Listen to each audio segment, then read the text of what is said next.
મિત્રો ફક્ત ભારતમાં જ નહીં પરંતુ વિશ્વભરમાં એક લાંબા સમયથી ચાલતી આવતી પરંપરા છે કે લગ્ન પછી છોકરી પોતાનું ઘર છોડીને સાસરિયાના ઘરે જાય છે અને લગ્ન પછી છોકરીનું આખું જીવન તેના પતિ, સાસરિયા અને સાસુની સેવા કરવામાં વિતાવે છે.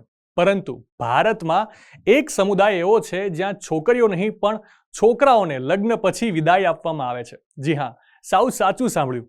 ઉત્તર પૂર્વીય રાજ્ય મેઘાલયમાં રહેતી ખાસી જાતિના સમુદાયમાં દીકરીઓ જીવનભર તેમની માતા સાથે રહી શકે છે. વિશ્વભરમાં સામાન્ય રીતે લગ્ન પછી છોકરીઓને વિદાય આપવામાં આવે છે, પરંતુ ખાસી જાતિમાં છોકરીઓને નહીં પણ છોકરાઓને વિદાય આપવામાં આવે છે. આ સમુદાયમાં છોકરાઓ તેમના સાસરિયાના ઘરે જાય છે અને વધુમાં છોકરાઓ ઘરનું બધું જ કામ કરે છે, જ્યારે છોકરીઓ બહારના કામ કરે છે.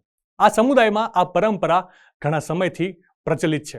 ખાસી જાતિમાં સ્ત્રી ઘરની મુખ્ય હોય છે, જે મુજબ મિલકત અને ઘરની જવાબદારી પુત્રીને સોંપવામાં આવે છે. છે ને બાકી જોરદાર પરંપરા. માહિતી સારી લાગી હોય તો રીલને વધારે શેર કરજો અને આવી જ અવનવી માહિતી માટે સંદેશ ડિજિટલ સાથે જોડાયેલા રહેજો.